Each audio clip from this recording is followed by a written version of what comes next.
When it comes to vocabulary and word analogy questions, one of the things that you kind of have to know is animals and their group names. I do have a few tips on how you can remember which is which. That's what we're going to talk about today.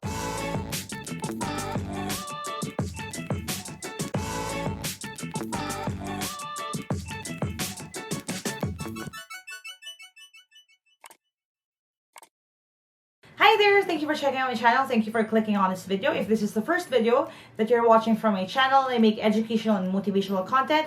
So if you don't want to miss any of my new uploads, don't forget to hit subscribe and hit that bell icon. Now, like I said sa intro ko kanina, laging lumalabas sa mga logic questions, sa mga vocabulary questions, yung mga animal group names. Napansin ko yung trend na yan since I started taking exams for science high school exam, sa mga college entrance test, UPCAT, PhilSat, yung mga ganyang klaseng exam, lagi may mga trivia questions na ganon. And para lang you have all your bases covered pagdating sa susunod yung exam, I just want to share a few of my tips sa kung paano yun sagutin at paano yun malaman without memorizing an entire table or list para mahirapan pa kayo at maguluhan pa kayo. In order for me to explain better, I'm going to switch over to my PC. I'll see you in a bit. Alright, so let's talk about animal group names. Now again, there are more of these, and actually if you can just Google it and find out more.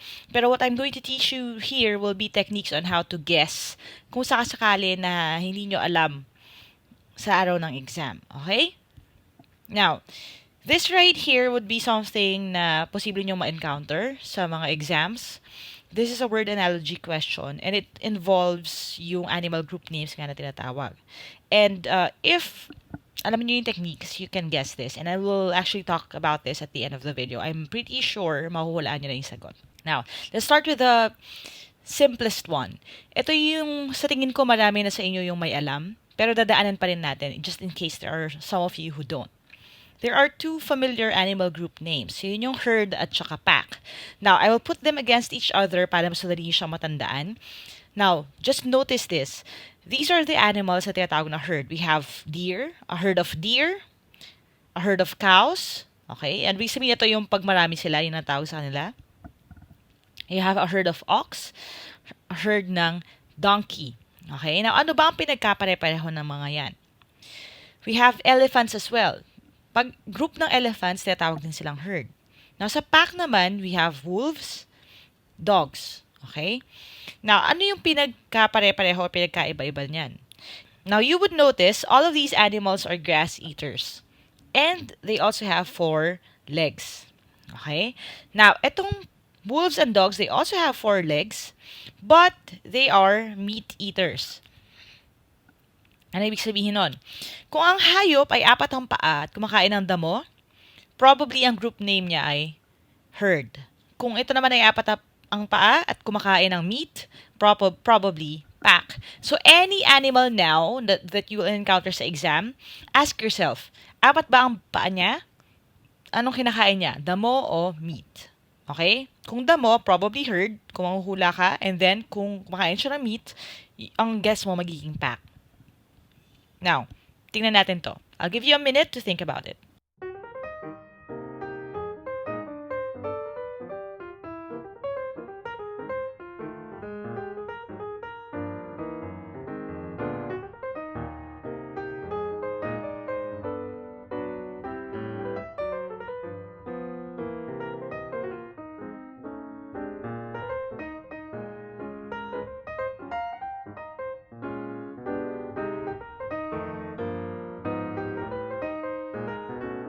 Alright, so let's see. Sabi dito, we have yung zebra or zebra na tinatawag. Okay? Paano siya? Anong klaseng hayop ba siya? 4 ang paa? Yes. Kumakain ba siya ng grass? Yes. Kumakain ba siya ng meat? No. So definitely, kung manghuhula ako, ang zebra would be herd. Next, we have the coyote. Ang coyote para siyang fox din. So 4 ang paa, kumakain ng meat? Yes, they do hunt, they do eat meat. So, ang sagot ko dito magiging pack. Next, we have bison. Ang bison is parang mas mabuhok at may hump at mas malaki ang ulo na itsura na cow. Okay? So, ang bison, if I think about it, Kumakain ba siya ng meat? No. Kumakain ba siya ng grass? Yes. Nag-graze ba siya like cattle? Yes. So, I will guess it's a herd. Okay? So, ibig sabihin again, kung apat ang paa, ask yourself kung ano ang kinakain niya, then you probably can guess. So, sa exam, kung ang binigay ay pack, ask yourself, anong animal siya nang kumakain ng meat? That's probably the answer. Okay? Next, we have school and flock. Again, maybe some of you know this already. For those of you who don't, this is a great way for you to find out. Ang school, we have animals like yung sunfish and then piranha. Now, anong pinagkapareho nila? If you notice, both of them are fish. Ang flock naman, you use it for an ostrich, a group of ostriches, or a group of parrots. So, anong pinagkaiba niya? Pag isda, pag fish, you use school. Kapag birds naman, grupo ng birds, you use flock. So, ask yourself, kapag ang hayop ay hindi apat ang paa, hindi kumakain ng damo or meat, lumalangoy ba siya? Okay, sa dagat ba siya nakatira? Isda ba siya? If yes, then school. Kung ibon siya, lumilipad ba siya? Covered ba siya ng balahibo? Okay? May tuka ba yan? If ibon yan, then probably flock. So, tingnan natin to. I'll give you just maybe a few seconds for this.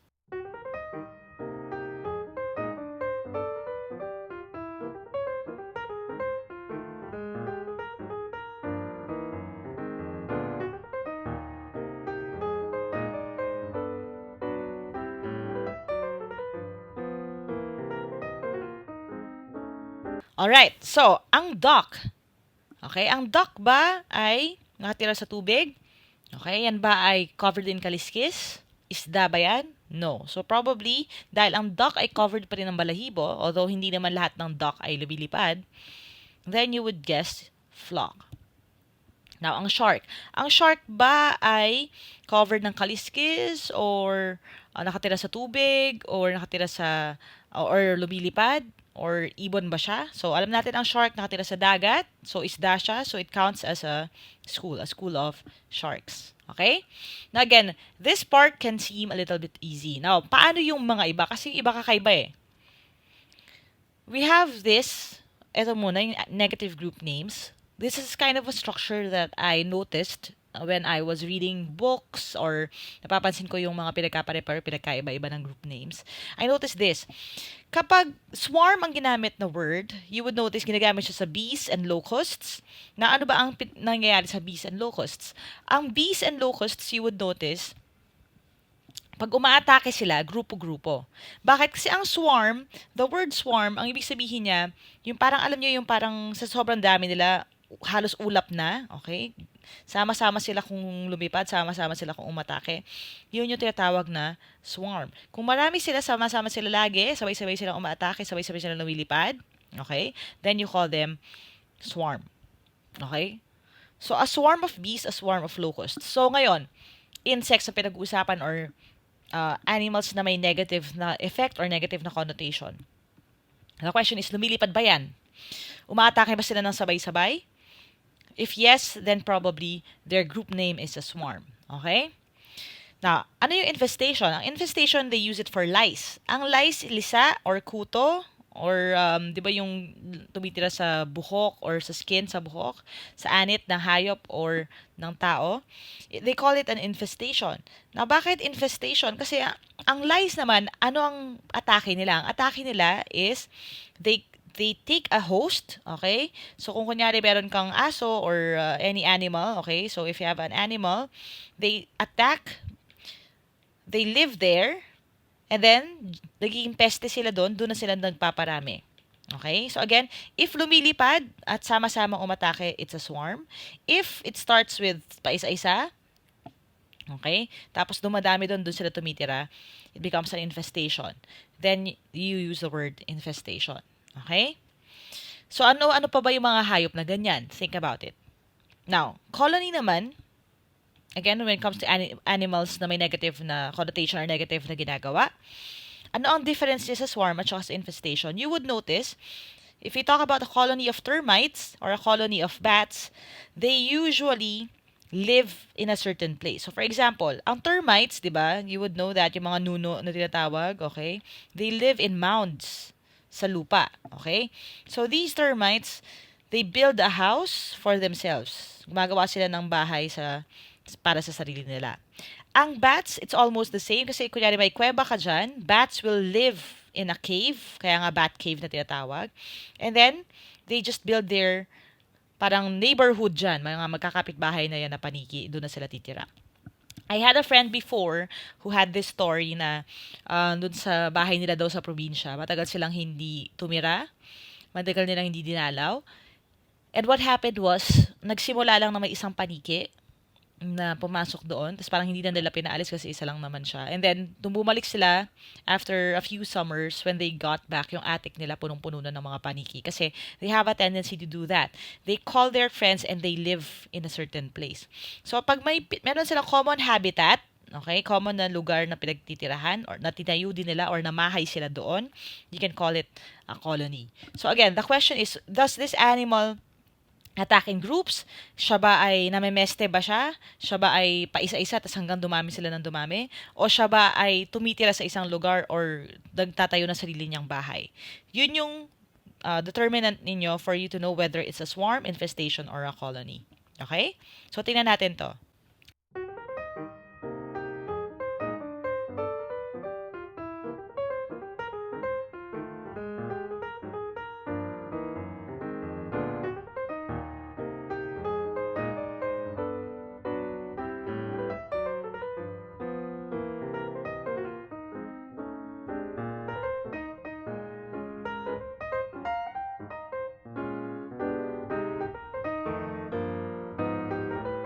Alright, isa-isahin natin.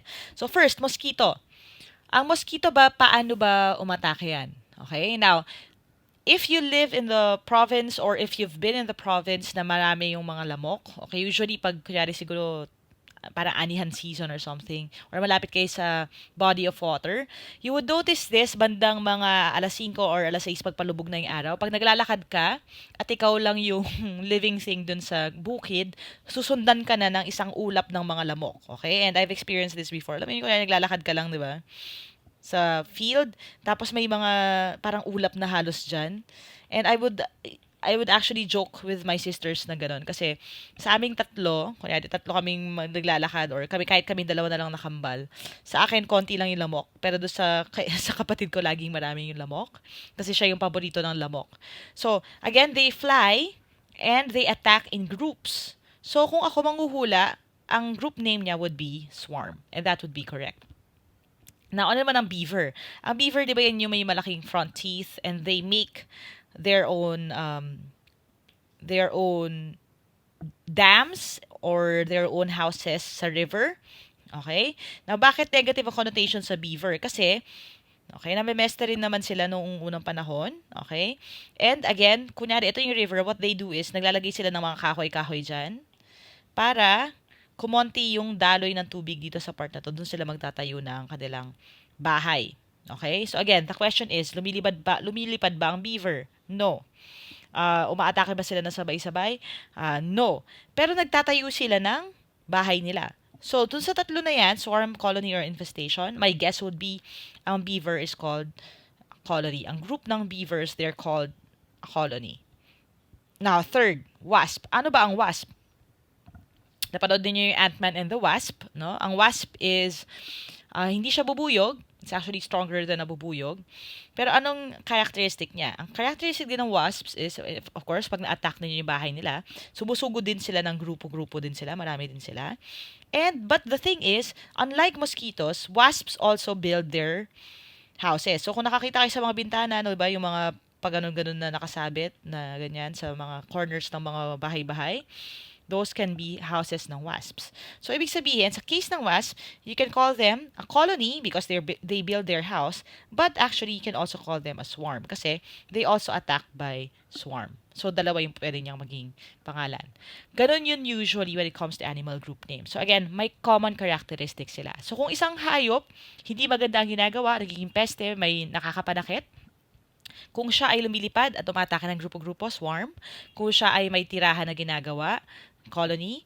Kung siya ay na may meste, okay, umaatake na paisa-isa hanggang dumami. Call them an infestation, like the lice that we mentioned earlier. Next, we have special cases. So, ano yung mga special cases? Sometimes, okay, you can guess using their characteristics. Okay, for example, ang sloth, what do we know about a sloth? Ang sloth, and if you're familiar with the seven deadly sins, you probably would know about this.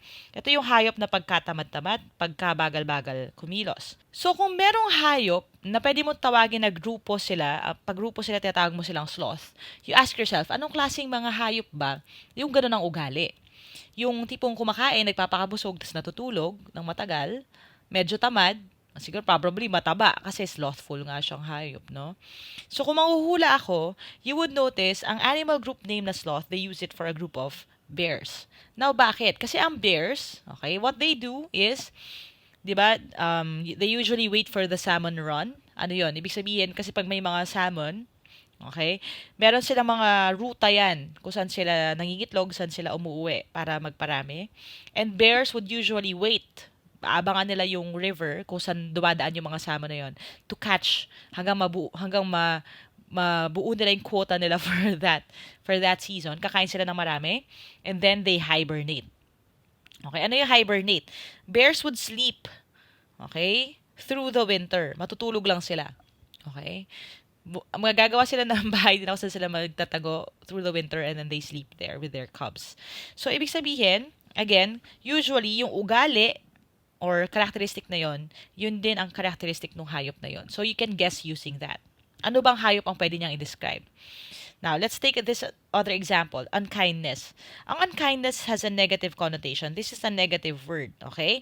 And you use the word unkindness for a group of ravens. Now, there's also another word, yung murder, again, negative connotation, and it's used to say a group of crows. Na ano bang pinagkapareho ng raven at saka crow? You would notice, these are both birds na black. Okay? Kulay itim. Now, bakit? Kasi, black birds are kind of an omen. Okay? Para siyang sign ng malas or kamalasan. Okay? If you notice sa mga pelikula, kapag may bumaril sa forest or may namatay, you would notice shots of birds na lumilipad. Okay? And even if you watched, for example, Game of Thrones, di ba, the three-eyed raven. Okay? Pag raven, medyo mystical, medyo dark yung connotation niya. So, kapag negative yung characteristic, it's probably going to be either a pest or someone or an animal na merong negative na connotation or para siyang sign of something bad na mangyayari. Okay? So, again, look at the description, look at the adjective. Saan mo siya pwedeng ibagay? Yun probably yung hayop na yun. Now, let's do a little exercise. As you can see right here, we have two birds, Crash and Flamboyance. And we have four animals. We have a flamingo, a snake, a cow, and a rhinoceros. What I'm going to ask you to do is, with a minute, think of kung anong hayop ang bagay dun sa animal group name na yun. Okay? And your timer starts now.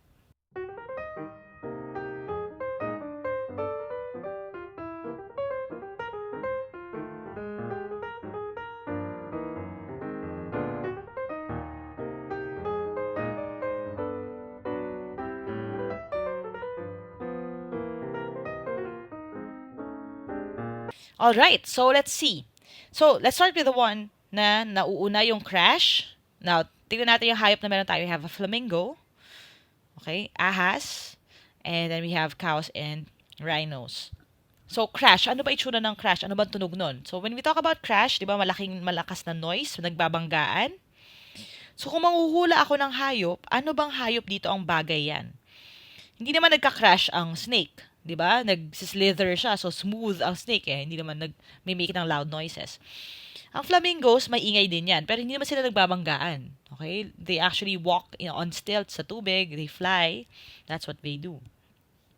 Ang cows, nagbabanggaan ba?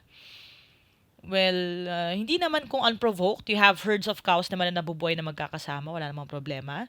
Sometimes, cows do have horns, pero hindi naman sila kasing aggressive as other animals. So, pwede, pero tingnan natin kung mas maganda yung isa. Now, we have the rhinoceros right here. Ang rhino, if you notice, meron siyang armor, di ba? Yan o, meron siyang plates of armor like that. Meron siyang tusk here that they do use for fighting. And one thing that rhinoceros do to assert their authority is binagbabanggaan sila. Ganun sila mag-away. Parang mga usa. Okay? So, they crash. They make loud sounds. Okay? So, ako, kung manghuhula ako, my answer would be, ang crash is a group of rhinos or rhinoceros. And I would be correct. So, again, kung ano yung characteristic, yun usually yung animal. Now, let's look at this next word, flamboyance. When you talk about flamboyance, flamboyant, ibig sabihin loud, it's colorful, it's pure of life, it's pure of, parang bongga siya, bongga. Ganun yung ibig sabihin ng flamboyance. Ang idea niyan, alam niyo yung mga can-can dancers. Kung flamboyant yung friend mo, ibig sabihin maingay siya, madaldal siya, loud siya. Okay? So, titignan natin yung mga hayop na nandito. We have a flamingo, a snake, a cow, and a rhino. Ang rhino gray, very sullen. Ang cow medyo black and white or brown, hindi rin masyadong bright. Hindi siya masyadong colorful, hindi siya masyadong loud. So, pero probably hindi rin yan. Ang snake, of course, will not be loud kasi ano sila eh, di ba? Simple lang sila. Yung iba nga natutuklaw na hindi nila napapansin. So, kung manghuhula ako, my answer would be, ang flamboyance is a group of flamingos. Now, bakit? Kasi ang flamingos, ang kulay nila are pink, they're bright, and they squawk. Tumutunog sila ng parang ganun. Sumisigaw sila, maingay sila, paggrupo sila. Okay, sama-sama rin sila. So, kung ako, flamboyance, that would be a group of flamingos. So, again, that would be your clue. Okay, their characteristics, who they are, where they live, what they eat, these are your clues para pagdating sa exam, mas madali nyo siya ma-figure out. Now, let's take this other examples. We have bed. Okay, pag bed, it's a group of clams or oysters. Pag warren daw, it's a group of rabbits. Pag hive, it's a group of bees. Na ano pinagkapare-pareho nila yan? You would notice, these are their habitats. Okay? Kung saan sila nakatira. Ang clams or oysters, they ideally live, di ba, sa bed ng dagat. Doon sila dumidikit-dikit. Okay? Sa seabed. Okay? Kung saan sila makadikit, doon sila pupunta. Okay? So, that would be a bed of clams or oysters. Yun ang tawag sa group name nila. Ang rabbit, they live in a warren. That would be something like a hole in the ground, may onting hill. They live there. Okay? Ang bees also live in the hive. Di ba? So, kung kunyari may tree ka, dyan yung bees, yan yung pinaka-hive nila. Okay? So, ang next na clue would be this. Saan siya nakatira? Okay? At kung ano yung tirahan na yon, yun probably yung hayop na yon. So, for example, dito sa ating example na bed is to clam, as pit is to blank. Again, kung ang bed ay grupo ng clams, okay, we're looking for an animal, okay, that you can call a pit of something. So, ang question would be, anong hayop dito ang nakatira sa pit? Ano ba ang pit? Yan ay butas sa lupa. Okay? So, ang pig ba nakatira sa butas sa lupa? No. Ang giraffe ba nakatira sa butas sa lupa? No. Ang cat ba tumitira sa loob ng butas sa lupa? No. Ang viper is a type of a snake. Okay? And, di ba, kung nakatira kayo sa malapit sa kakahuyan or sa gubat or kahit nakakapunta kayo sa ganon, sasabihin na matatanda, di ba, pag may butas sa lupa, don't stick your hand inside. Huwag niyo ilalagay yung kamay nyo doon or yung paa nyo doon kasi there may be a snake there. So, kung ako manghuhula sa araw ng exam, my answer would be pit of vipers. Kasi, sa animal group names, ito yung hayop na posibleng nakatira dun sa pit.